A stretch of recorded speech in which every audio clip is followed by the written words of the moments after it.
Welcome into the Draft Geeks podcast, guys. Happy New Year. Happy 2026. Hopefully 2025 was awesome for you guys. Today, we're bringing you our first official new year, new mock draft. So we're going to be going through the official top 18. The playoffs are set. We know what teams are drafting 1 through 18. So hopefully you guys are excited because the Draft Geeks podcast starts right now.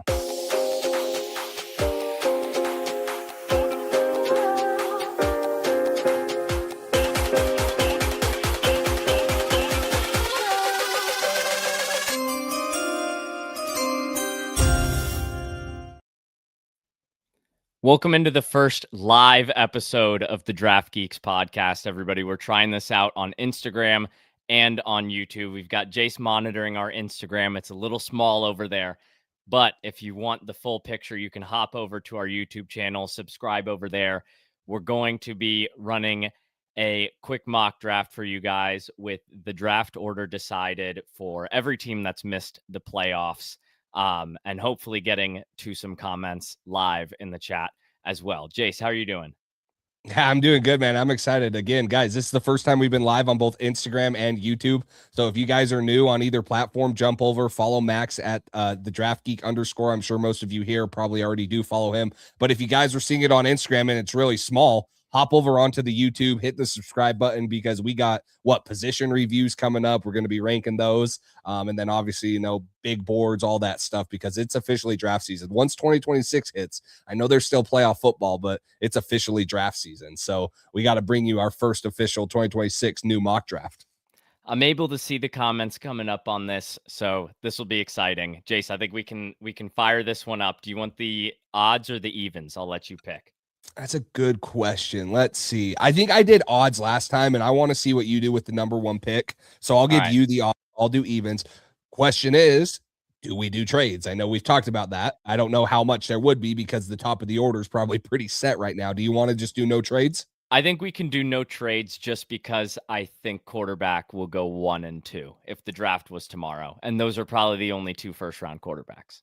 Okay, then let's do it. Let's obviously PFF mock draft simulator. If you guys aren't on PFF, this is exactly the best one to do it at. So we'll start this off, and you are on the clock, Max. I think this is a pretty quick one. The Raiders need a reset at quarterback. I think Tom Brady in the building kind of seals any debate between Fernando Mendoza and Dante Moore. I think Brady might see a little bit of himself talking to Mendoza. Mendoza's my QB1. Anyways, right now, I think Dante Moore's got tons of potential. Mendoza's the higher floor player. Raiders need a reset, and I think it'll be attractive to a new GM and head coach regime. So let's take Mendoza at number 1. I'll give it to you over at the Jets. Yeah, it's a pretty quick pick. I know we're going to get into a quarterback episode here probably pretty soon. That might be one of the first positions we go over. You don't have to spoil it, but how close is Fernando Mendoza to Dante Moore, and how much does this game this week coming up mean? I think this game means a lot, and I think it means a lot because it's a rematch. Dante Moore looked really good early on against Indiana in their home game in Eugene in the middle of the season, I think it was. But as Indiana's pressure continued to build, Dante Moore got a little bit erratic, so I want to see him stay poised, stay in the pocket, and I want to see some better velocity out of him. I think that's something that I've looked for throughout the whole season, haven't really gotten it. I am kind of inclined to think Moore could sit for the first half of his rookie year. I think he needs to put on some weight, get a little stronger in his base, but he's definitely got a higher ceiling, in my opinion, better legs as well. So I think this game matters a lot. And if Moore is able to outplay him, he could totally go number 1. Yeah, I mean, that just segues me into my pick. I'm obviously going to go Dante Moore here for the Jets. I think they need a quarterback. They're set up great with 2 firsts this year, 2 seconds this year, and then also 3 firsts next year. So they're in a great spot to take Dante Moore. Now, throughout the draft process, this could be someone that they were like, hey, let's push quarterback down the road. Let's take Arvell Reese. Let's take someone, at the top, maybe best player available, and then see if we can get a better 2027 quarterback. Because I think that 2 quarterbacks are going to go in the top 5 probably just based off of needs alone in the quarterback position, but I don't know if they're normal top 5 pick worthy. Obviously, you're banking off of one good year with Mendoza, and it's a great year, Heisman Trophy season and potential national champ. But then Dante Moore, has shown flashes too where he's been great, but he also hasn't been good, and he hasn't played much football. So I'll go Dante Moore here for the Jets. think that they need to address that. And, for this one, we'll do it. They do have another pick in the first round. There's not very many people in the chat on Instagram very high on Fernando Mendoza. Some people saying he's a bust. Some people talking about how Moore might be better. So we'll see. I like I said, we'll get into a full quarterback top 8, maybe top 10 breakdown here probably within the next month or so. So make sure you guys are subscribed to YouTube so you can watch that. But that puts you on the clock, number 3 overall with the Cardinals. Yeah, 3's a tough pick for Arizona because I feel like, they would love to have one of these 2 quarterbacks. It's almost a guarantee that they're going to be moving on from Kyler Murray. They have 2 good receivers. They don't have an alpha receiver. Marvin Harrison Jr. hasn't taken that jump yet, but Michael Wilson, Trey McBride, and Marvin Harrison Jr. is an okay receiving core. I like Jeremiah Love in this spot, but I don't think the Cardinals have the offensive line to make Jeremiah Love worth it. And we've seen that go the wrong way with the Raiders and Ashton Genty, the Falcons and Bijan Robinson, both great players. Both teams are sitting at home for the playoffs because they don't have the team to support those guys. So I think this pick takes a step towards supporting the rest of the offense for the Cardinals. They have a great left tackle in Paris Johnson, and this is a little bit of a reach on my board, but I'll take my 9th ranked player, Francis Mauigoa, the right tackle for the Miami Hurricanes, who should be higher on PFF's big board than number 20. I think he is a high floor tackle. I also think he could be an all-pro guard. I know this might not be the most exciting pick for the Arizona Cardinals. They've done a lot to try to help themselves out in the first round recently on defense, and I think it's about time to address that offensive line and get a bookend tackle. And, a high floor, kind of simple, boring, but good, effective pick for their new head coach. I think that's a step in the right direction. And if Brissett's their quarterback, I think it'll be totally fine because he was actually pretty good for them down the stretch. Yeah, I mean, it's obviously going to be hard for them because they have a need at quarterback. What they do with Kyler Murray's up in the air. New coach coming in, probably going to get rid of Kyler Murray. It's probably time. If you guys watched our last mini mock draft kind of Christmas wishes, I said that their wish would be to get off of Kyler Murray. So it'll be interesting to see what they do with that situation. But I agree, starting building in the trenches, no matter who you have there, they have to improve that offensive line. And it might not be the best tackle class, but you got to find one when you can take one. And Francis Mauigoa has a chance to be playing in the national championship, which would be a crazy story for the University of Miami. So let's go to the Titans. For them, they need a lot. I would have loved to have taken a receiver in this situation, give Cam Ward some help. I do think that they actually had a pretty good supporting cast here. I'm not super high on them as elite playmakers, but they were good enough. This is too good to pass up Arvell Reese, in my opinion. This guy is too good on the defensive side of the ball. What he can do passing or rushing the passer in pass coverage, and he's just a unicorn. He can do it all so well. And I think they need to address the defense. They are going to be another team that has a head coach. So this could change based off of who they hire. Maybe they want to go more offensive minded. Maybe they do want to get a weapon, but I think Arvell Reese is way better. He's for sure a top 5 player. He might be a top 3 player. And for him to fall here to Tennessee at 4 is probably a dream for them. I think Tennessee needs to affect the passer, whether it's with Arvell Reese or Ruben Bain. Ruben Bain, I think the more traditional pick, less wonder about what role he's going to play. Arvell Reese has the upside to be the best player in this class, though. And so pick at number 4 there makes total sense. New York Giants on the clock at number 5. I think you could take a receiver here. And I did in the mock draft I just posted, and I like that option. I think it's a very safe option. Get a number 2 behind Malik Neighbors, replacing Wan'Dale Robinson, who I think will leave in free agency. But I do think that on day 2, you can go get a Chris Brazzell Jr. from Tennessee or an Elijah Surratt from Indiana. So I'm going to go ahead and take the best player in the draft, and let's go get Caleb Downs to help up the back end of this horrible New York Giants secondary. Shane Bowen being gone is an instant upgrade for them without acquiring a single player. And then I think you add Caleb Downs with Javon Holland on the back end. Caleb Downs is the best player in the draft, in my opinion. And I think the Giants can do no wrong. And I think that's one step to Joe Shane showing that his drafting was hopefully not the problem in New York. And Caleb Downs would certainly be a nice reset. They can target receiver going into round 2. I know PFF shows guard and tackle as 2 big needs there. James Illuminor is a free agent at right tackle. They should bring him back. And Andrew Thomas is great. I think they could sign a free agent guard to slot into the interior of that offensive line, and that unit will be fine. But Caleb Downs, I think, elevates this defense a ton and hopefully makes Jackson Dart have to be less of a Superman on Sunday.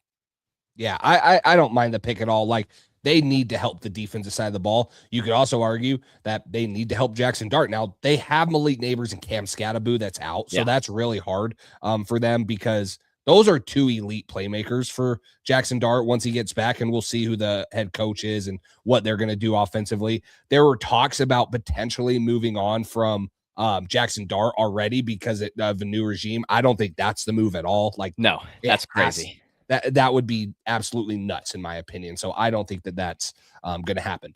The Browns at 6. I have a crazy scenario for you, and you tell me on a scale of 1 to 10 how crazy this is.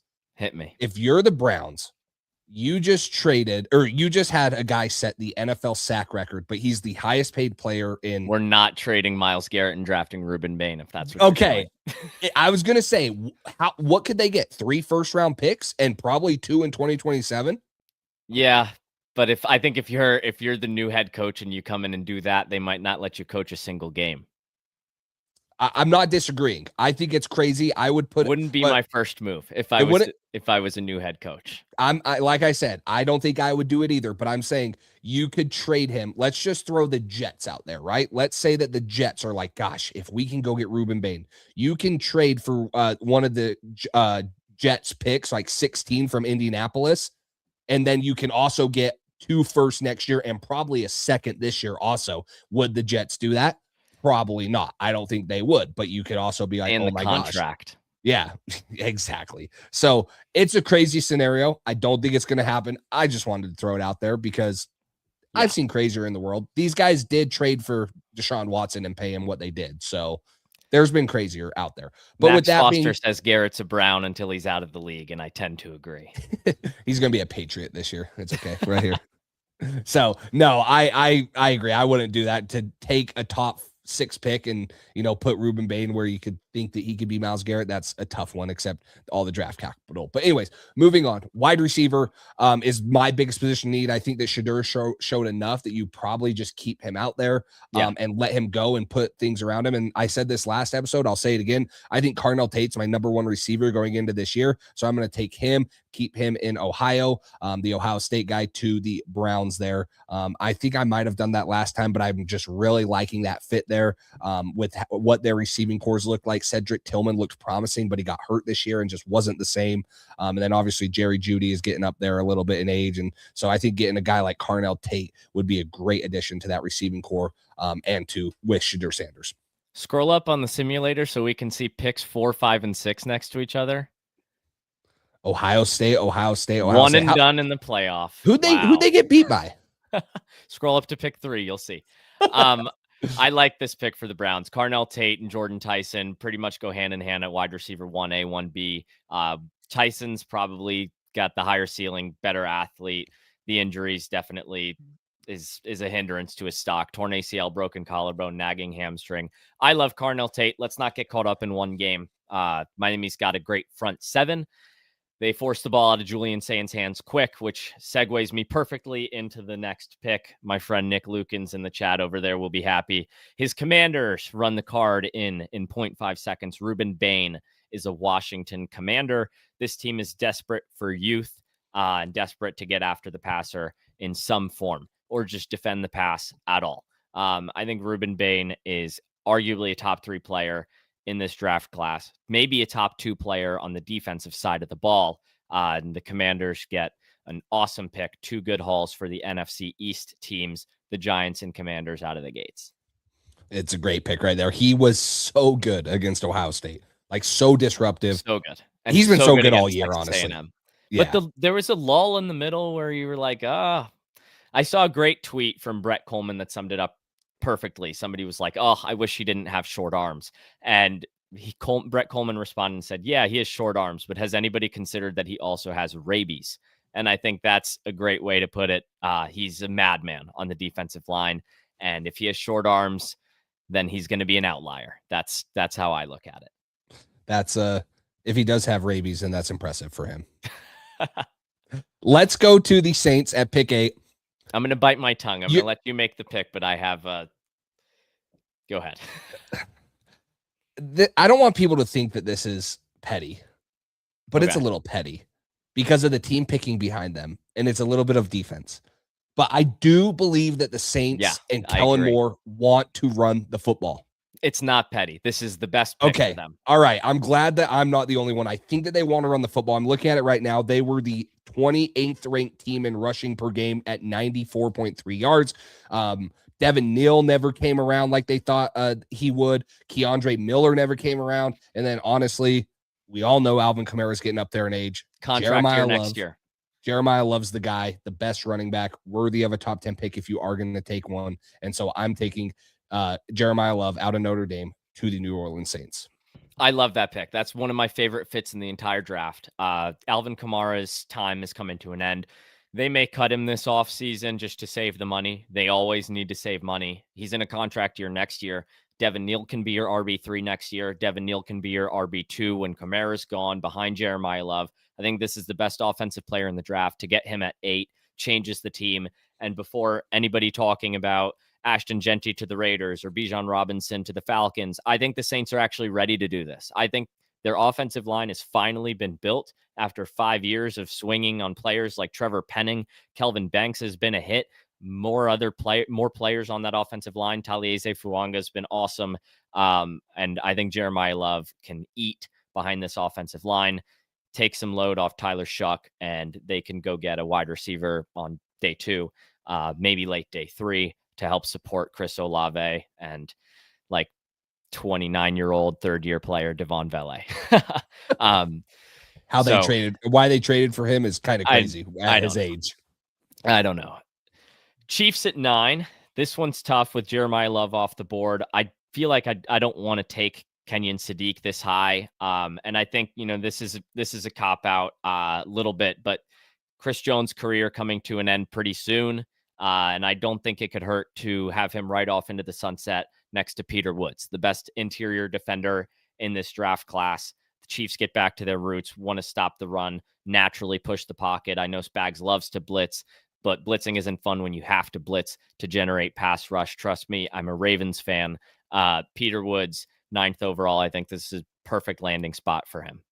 No, I love that. And everyone's sitting here talking about, obviously, oh man, getting, replacing Travis Kelce, all that stuff. That's going to be hard. And he was a huge part to that dynasty. But Chris Jones was just as important on that defensive side. What Spags did with him in that scheme and just getting one-on-ones with him and him creating havoc was just as important on the defensive side of the ball as Travis Kelce's impact was on the offensive side of the ball. So that's a great pick to replace a veteran that's going to be really hard to replace just because of who he is and how productive he's been. The Bengals at pick 10. I would have loved if Caleb Downs fell here. That's something that I think is awesome. That. You're totally fine. Peter Woods would have been another one I would have liked to have gotten. Sorry about that. But they got Shamar Stewart last year, so they're okay. I'm going to go with Sonny Styles right here. I think that Sonny Styles, in my opinion, is another great linebacker option from Ohio State University. He's great in coverage. He's great in the run. And they did get rid of Logan Wilson this year, although he wasn't playing very good. He was a good anchor for that defense for the last couple of seasons. So getting a linebacker in there and replacing, at least for filling that production, they need help on the offensive side of the ball. They have all their money, at least 99% of it, tied up in 3 players on the offensive side. So they need some young studs on the defensive side. And I think Sonny Styles fits that mold.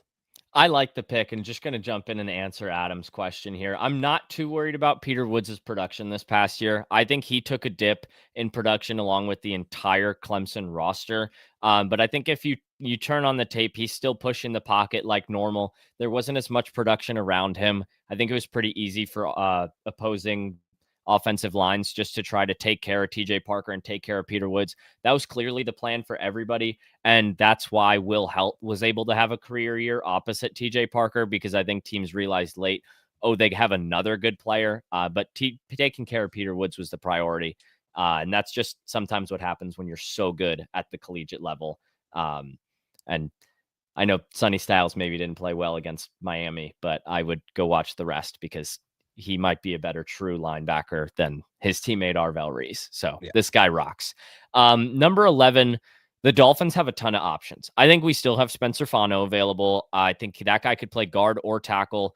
Don't really have faith in any of their tackles. Jonas Savanaia has had a pretty rough year on the interior. Both corners are available. I'm a Mansour Delane guy, and I would doubt that a first-year GM would go in and say, let me take Jermod McCoy. So that's a tough one. But Jordan Tyson is so tempting at the 11 spot. So is David Bailey. But I think they could lose Tyreek Hill and take Jordan Tyson next to Jalen Waddle, help out who their future quarterback is. I doubt that it's going to be Tua. But Jace, I'll kind of phone a friend to you here.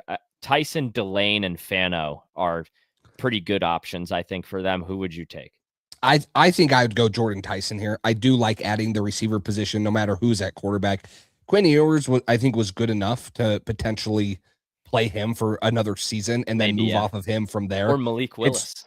Yeah, I mean, it's not ideal, but you could go sign a gap quarterback, right? Like you could go sign someone, like Pittsburgh did with Aaron Rodgers. You could go find someone like that can fill the hole for a year. And then you get who I believe is an elite level receiver to replace Tyreek Hill, younger, and, in that offense with Mike McDaniel coming back, or Mike McDaniel coming back. So I would probably lean Tyson here. That would be my first pick, just because when the Dolphins have been good, it's because of how good McDaniel is on offense. Yeah. He is or McDonald.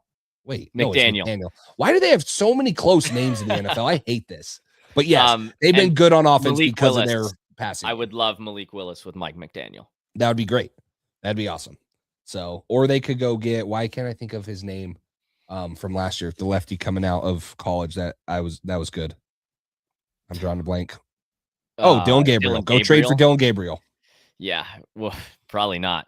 If they're going to start Shedeur, go trade for him. I gave you a layup.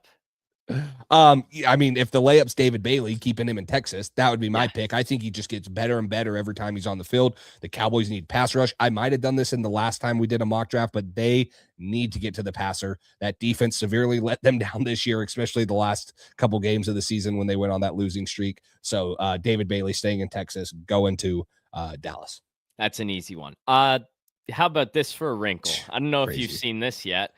But I think this is an Igbuka type of pick here. I'm going to take Mekhi Lemon. I think that if the Rams can use this free pick that they have to set up Puka Nacua and Mekhi Lemon for the foreseeable future, I think that's awesome. They'll get 1 year with Devontae Adams, Mekhi Lemon, and Puka Nacua, and then I think Adams is on his way out. There's no guarantee Devontae Adams plays more than 9 games next year. The guy's been consistently banged up, and we thought, oh wow, the Bucs have McMillan and Evans and Godwin. They don't need Igbuka.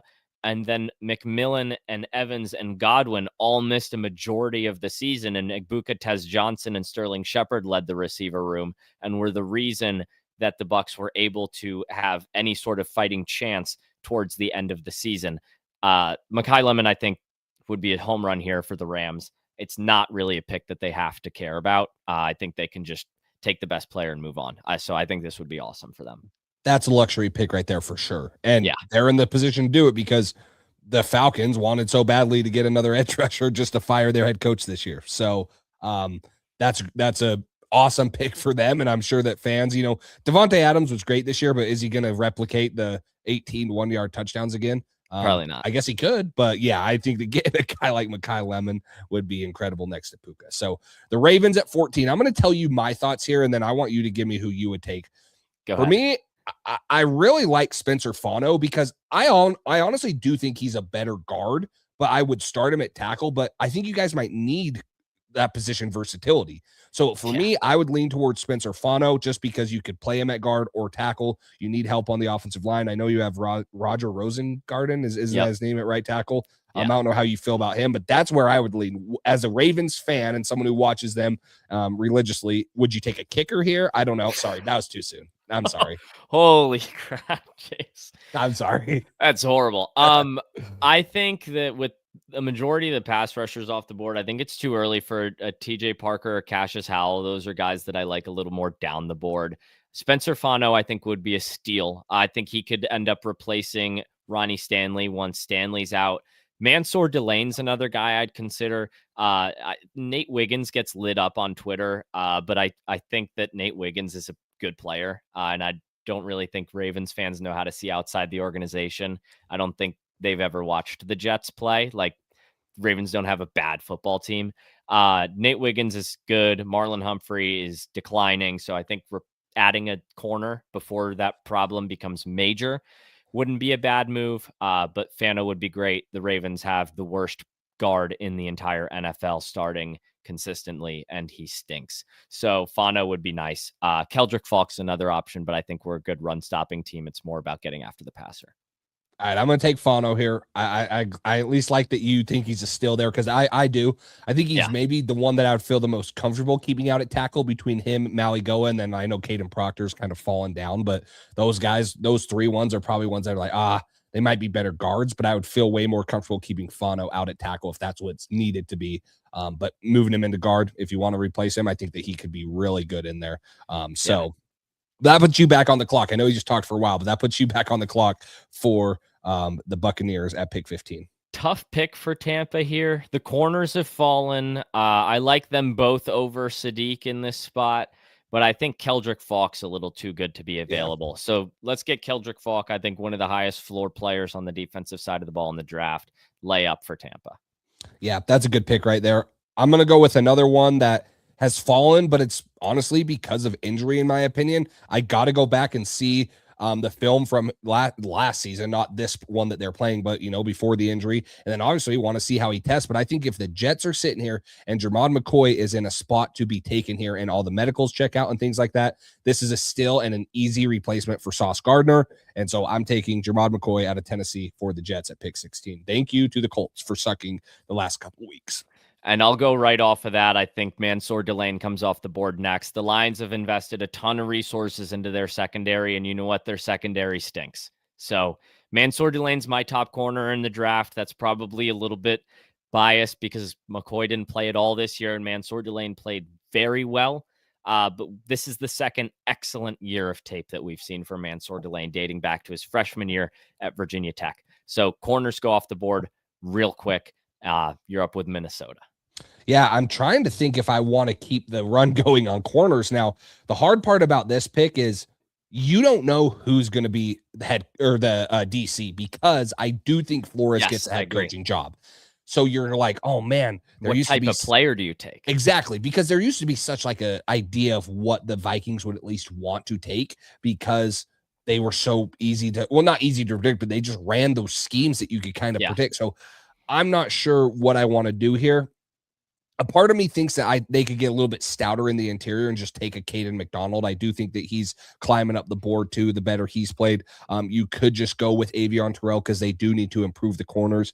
But I'm going to go with Caden McDonald here, improve the interior defensive line for those guys. I think that any defensive coordinator, no matter who it is, will want to stop the run.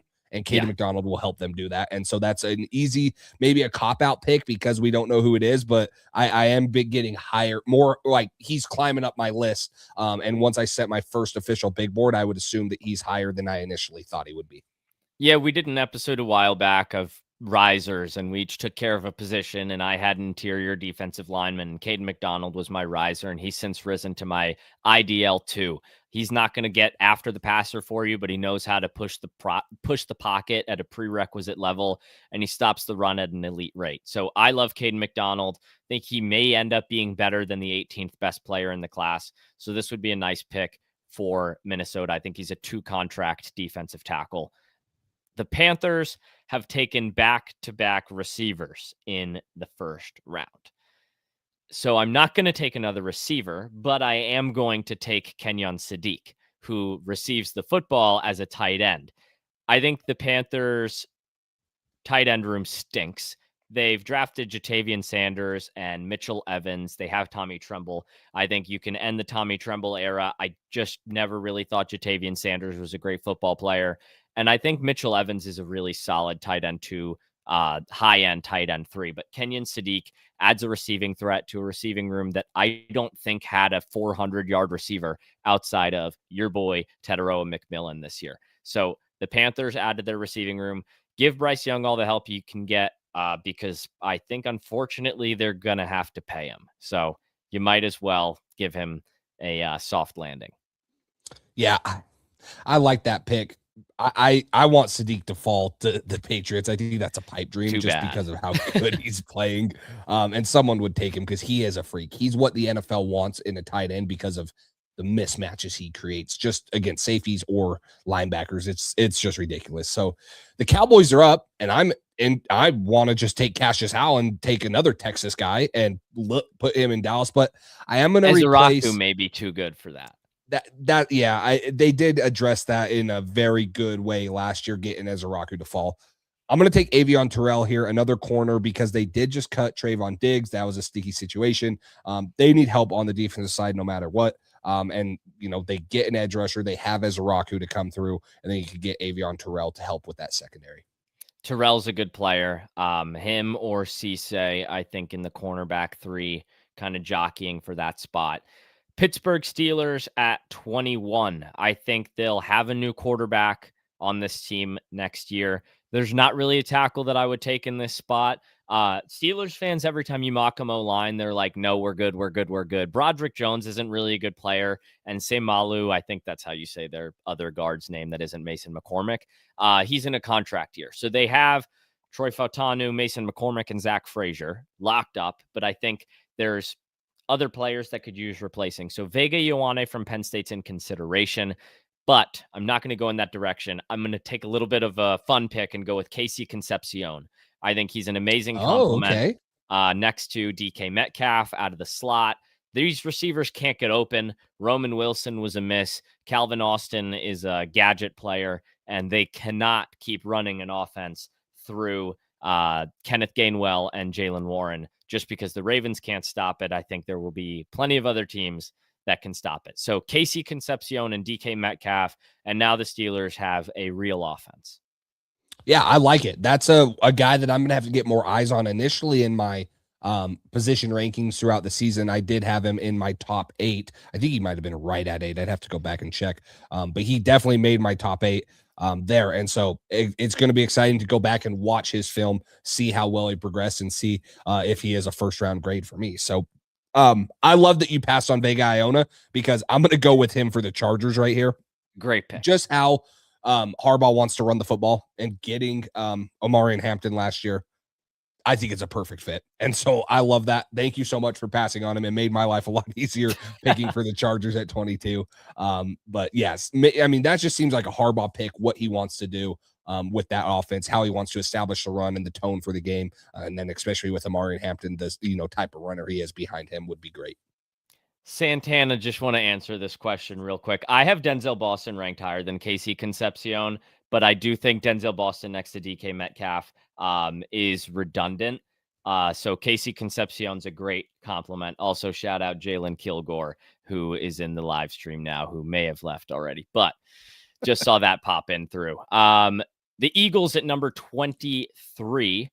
I think they could use pass rush next to Jalix Hunt, who's been awesome.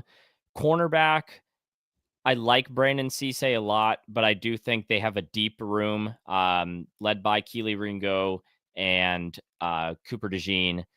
Guard, you just took a guard. I already took the tight end off the board. So go ahead and give me Cassius Howell. I kind of struggle with TJ Parker versus Cassius Howell. Cassius Howell's production, though, I think that will catch the eyes of the Eagles front office, and they'll take the player. They'll ride the hot hand, essentially, and not take Parker coming in off of somewhat of a down year. Yeah, I like it. And just taking best player available. That's what the Eagles do. They find someone that falls here and take the best player available. So the Bills at pick 24. I think that this is the time to move on from Keon Coleman, sorry, in my opinion. And so you take Wrong Denzel player Boston. to move on from. The Patriots already moved on from him. That's where my trauma came from. But so I'm going to take Denzel Boston, another bigger bodied receiver, 6'4", 210 pounds, can play on the outside, can give Josh Allen a threat for them. That Bills fans have been wanting them. They always have a good supporting cast, but it's because of how good Josh Allen is. So I think giving them a dynamic weapon like Denzel Boston on the outside would be a huge addition for them. Because they do have to take back the AFC East from the Patriots. So they might need to add some firepower. There you go. Bears here. I think that CJ Allen's certainly an option, but I'm going to go with TJ Parker. They got to get after the passer. way better than they do. I took Cassius Howell off the board. You took Caden McDonald off the board. TJ Parker is the best D lineman left. And I mentioned Caden McDonald because they also need to stop the run. They definitely do. So, let's go. I'm debating on if I address the offensive line because I thought that's what they needed to do so badly last year. And Trent Williams is getting up there in age. But I also want to give them a guy like Romello Height off the edge. Now, their defense is not the problem, so I don't think I'm going to do that. They did just take Michael Williams, if that helps. Yeah. I'm just looking at their depth chart and looking at their ends, and you have Michael Williams, who's been on IR. You have Nick Bosa, who's been on IR. Speak of the devil, Keon White, who I just randomly threw out there as their third string guy. So I will stay about that. I do like what Adam's saying in the comments. I was going to say I'm with Adam because he's the left tackle for the Utes. Like they have the right tackle in Spencer Fano, and then I think Caleb Lomu plays the left tackle very well, and so you can put him there, and you have a backup plan for whenever Trent Williams does decide to hang it up or is done and stuff. So I do like that pick, Adam. I'll take your advice. I'll do that. Caleb Lomu to the Niners. Yeah, the Texans just got really upset in their imaginary draft room with that. But I'll go right back to that well and take Caden Proctor. And I like the Texans tackles. I'll be the first one to say that. Titus Howard is good, and Ariante Urseries showed that he can be at least an NFL offensive tackle, deserves a runway of a couple years to keep proving that, which is fine because I don't think Caden Proctor's a tackle. I don't think he's fast enough in his lower body to keep up with the elite edge rushers and the elite athletes in the NFL. I do think Caden Proctor's strong enough, big enough, good enough of a run blocker to play guard in the NFL. So I think Caden Proctor starts right away for the Texans, and I actually think he could be a pretty high-level guard. Blessing in disguise here that he falls potentially because he may not be the best tackle. Yeah, that's my question. I think he's the one out of Maui Goa, Fano, and Proctor. Proctor's probably the one that I'm moving inside the quickest. I don't think I'm letting Proctor fail at tackle. I think this sounds, I kind of think he has already at Alabama. So I don't need to try it at the NFL. Unlike Peter Skoronski or a JC Latham, who both Titans, but both guys that and Will Campbell, guys that I think you could have let failed at tackle. Yeah, I 100% agree. I'm looking at the tackles for the sorry, I almost said Jacksonville because that's who the pick's from. I want to scroll through the tackles here. The only one that the only one I think might get up there or potentially in this spot, like you said, I'm high on I don't even know how to say his last name, but I want to say it's like Max Ehanchior. Interesting. I've never heard of him. You've never heard of him? Okay, no. He's a senior. He's going to be a Senior Bowl guy.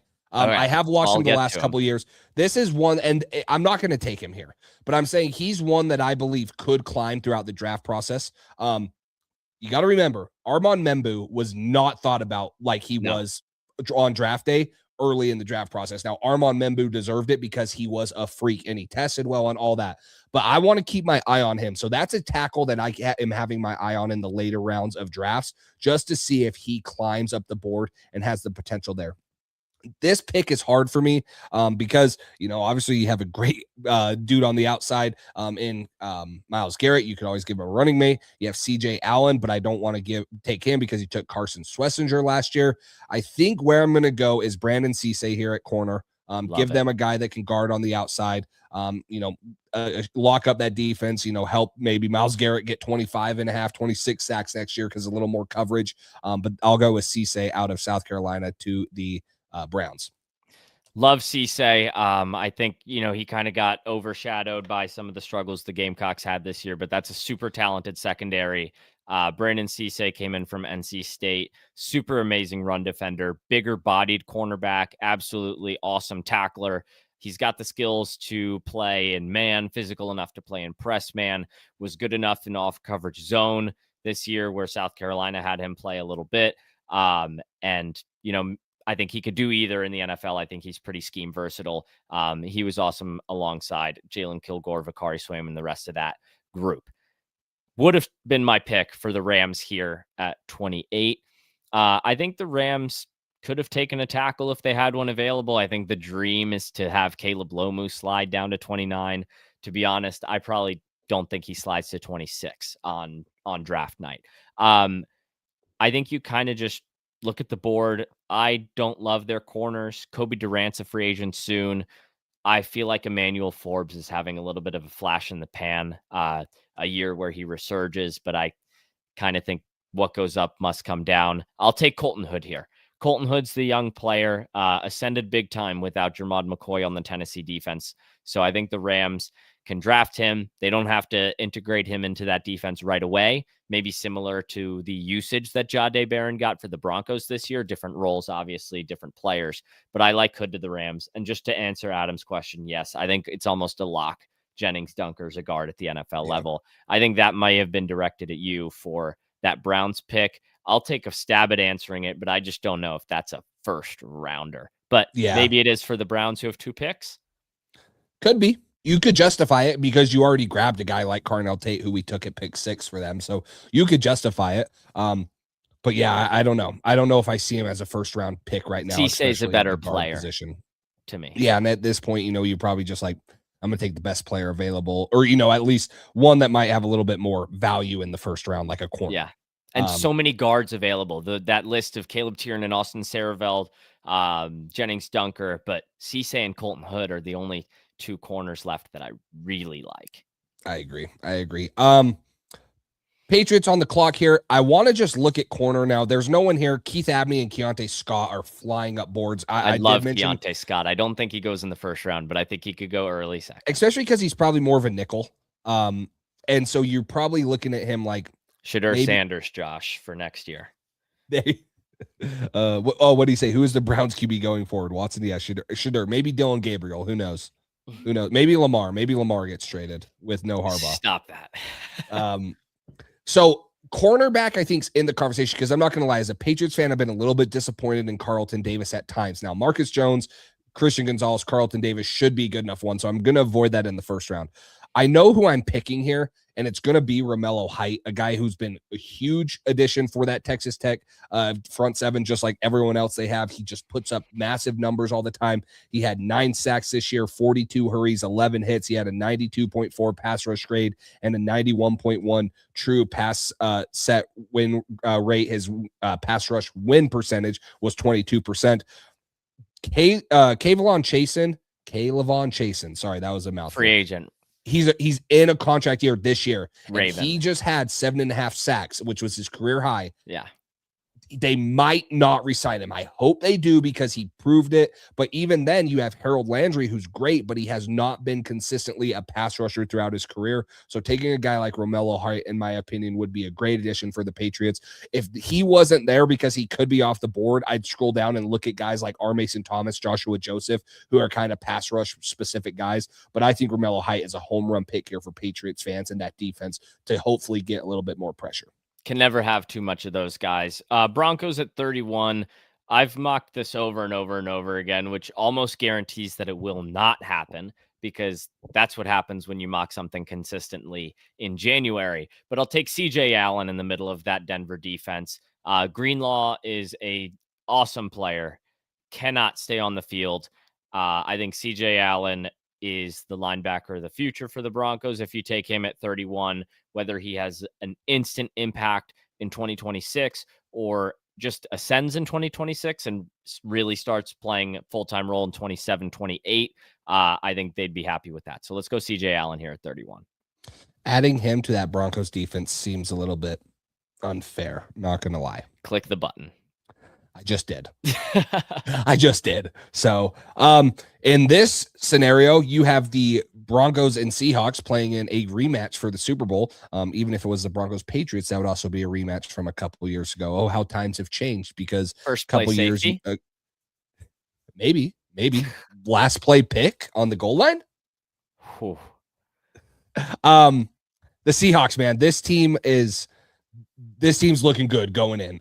Sam Darnold's playing great. They have good running backs that can rotate. My question is how do you think Kenneth Walker, he's on a contract here, right? I don't know. And I'm not sure. I think they got LJ Martin and Emmett Johnson in there. Finally. They finally have him in. Now, I don't know. Me and you both love Jonah Coleman. Jadarian Price is flying up boards also. I just also still don't love think that they're. Charbonnet. I do too, but I think that you could add like we always said, Jonah Coleman would probably be a really good 1-2 punch. Yes. I just don't know if you're doing that in the first round. I'm not gonna lie. Like I love Not Jonah with these Coleman, guys. but yeah, he's not like an Omarion Hampton, a Travion Henderson, a Quinshot Judkins, who I thought could have went in the first round last year. I don't Hampton even know did, if he's the prospect, and this is hard to say because he was a flop because Arthur Smith is his OC. But like Caleb Johnson was also in there at least for me. But I'm gonna here. Hold on, we don't have to follow his pick. But AJ, who do you want? Oh, geez, he wants an RB. That's my buddy who's a Seahawks fan. I think he's going to say running back. We're gonna make him wait till the second round. He can have LJ Martin. I mean, but see, that's the thing is like if they do wait to the second round for running back, Kenneth Walker in a contract here? I thought he was. Let me look that up. It was either him or. I think he should be because he's in the same draft class as Breece Hall and Kyle Hamilton and Tyler Linderbaum, and those guys are all coming up. Yeah, this is the last year of his rookie deal, so he is in a contract year. So that's the only reason I'm thinking of him. If I had to go one, I'm taking Jonah Coleman here. But again, like Jonah Coleman at pick 32 or LJ Martin or Jadarian Price at pick 64, I'm probably leaning one of those guys at 64 personally. Right. And Jonah Coleman might be there at 64. He could easily fall down the list. So if I'm not going to talk you out of it. If you like it, take it. I don't know what position other than running back do you love here for them? I know we talked down on it, but I wouldn't mind Jennings Dunker here to fortify the interior of that offensive line. Even with them taking Gray Zabel last year? Well, that's such a bad group that I think they still need help. No, I like Lawson a lot. I don't think he's a first round pick, even though I have him pretty high on my big board. I just don't think he'll go there. Corner is, that group. I don't think running back's crazy, Jace. Is there a safety? I know you're high on AJ Halsey. I love AJ Halsey, but I also love Nick Emanwari. That's so true. But could you put like him and Thieneman together and just make like Legion Nick Emanwari and AJ 2.0? Halsey? Who's their other safety right now? Is it Julian Love? Let's look. Or am I dating myself with that? It's funny how the last pick is always the one we'd give the most thought to. I know. I feel like we always have these long dialogues. Yes, it is Julian Love. When's his contract up? And does it matter if they have two safeties? Because Mike McDonald knows a thing or two about playing three safeties. I was just going to say, they actually have Emanwari listed as their nickel corner. So their two safeties on their depth chart right now are Kobe Bryant and Julian Love, and Nick Emanwari is listed as their nickelback. If I'm sitting in the chair, I'm taking AJ Halsey because he's, I think, one of the best cover safeties in the whole draft. And then Nick Emanwari gets to become. You remember when we said on our big board that there's not a ceiling on him? Like he could be the one in that class. I like it. Okay, I'm going to take him. I like that a little bit better than running back. Just like I think Halsey being the 32nd overall pick is more justifiable than Jonah Coleman. And I love Jonah Coleman, trust me. But I think that, him at free safety or strong, wherever you want to play him, and then, you just make it work with Nick Emanwari because he can do so much is scary good for the Seattle Seahawks secondary. So that wraps it up. Why don't I read 1 through 16 and then you're going to finish it off and read 17 through 32. So the Raiders at pick 1, they take Fernando Mendoza, the quarterback out of Indiana. The Jets take Dante Moore, the quarterback out of Oregon at pick 2. The Cardinals at pick 3 take Francis Maui-Noga, tackle out of the University of Miami. The Titans at pick 4 take Arvell Reese, linebacker out of Ohio State. His teammate Caleb Downs, the safety, goes to the Giants at pick 5. Carnell Tate, a third straight Ohio State guy, goes to the Cleveland Browns at pick 6. Ruben Bain Jr., the edge out of Miami, goes to the Commanders at pick 7. Jeremiah Love, running back out of Notre Dame, goes to the Saints at pick 8. The Chiefs at pick 9 take Peter Woods, D lineman from Clemson. Sonny Styles, the linebacker from Ohio State, goes to the Bengals at pick 10. Pick 11, the Dolphins take Jordan Tyson, wide receiver, Arizona State. Pick 12, Dallas Cowboys take David Bailey, the edge defender out of Texas Tech. Makai Lemon The receiver out of USC goes to the Rams at pick 13. Spencer Fano goes to the Ravens at pick 14. Keldrick Falk, the edge out of Auburn, goes to the Bucks at pick 15, and Jermod McCoy goes to the Jets at pick 16, the corner out of Tennessee. Mansour Delane to the Lions, pick 17. Caden McDonald, interior D lineman out of Ohio State at 18, to the Vikings. Kenyon Sadiq, the tight end out of Oregon, to the Panthers at 19.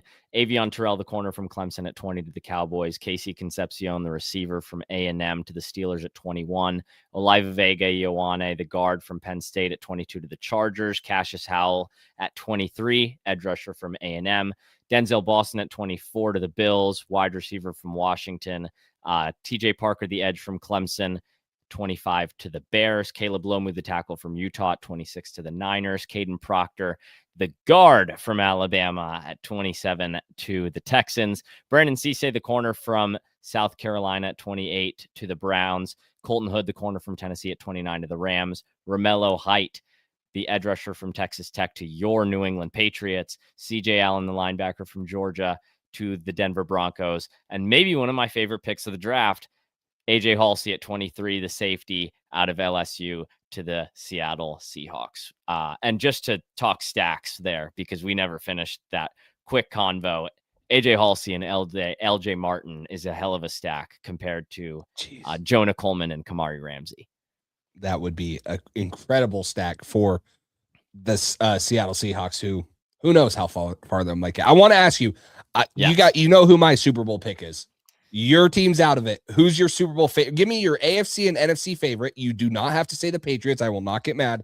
And then give me your Super Bowl favorite. I won't say the Patriots. I think my AFC favorite is the Bills. I think they have the best quarterback in the playoffs. Not this year, obviously, but the best quarterback overall in the playoffs. I would take the Bills to get out of the AFC. I also could totally see them losing to Jacksonville in the first round. And then out of the NFC, I think I like San Francisco, but the defense is so banged up. But I watched that last 49ers game I watched is that Bears 49ers game, and they just looked so good. So I guess let's do Bills 49ers. I'll be boring. I hope it's like Jaguars Bears. That's what I want it to be. No Patriots. You know, my girlfriend's a Patriots. I told you I wouldn't be bad. I told you let's go Patriots. My dad's a Broncos fan, so we can roll with any of those.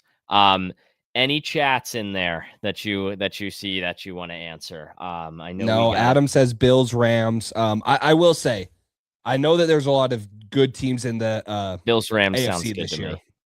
I know there's a lot of good teams in the AFC this year. The only team that truly scares me is Buffalo because of Josh Allen. And then the next one, honestly, is probably Houston. If Houston makes it out because of that defense, worries me as a Patriots fan. I think that as good as the Broncos and the Jaguars have played, I would take those matchups. I'm excited about the Chargers matchup. And then on the NFC side, I think that it's going to be offensively. Also fun to see Matthew Stafford, 2 MVP and Super Bowl they played. Maybe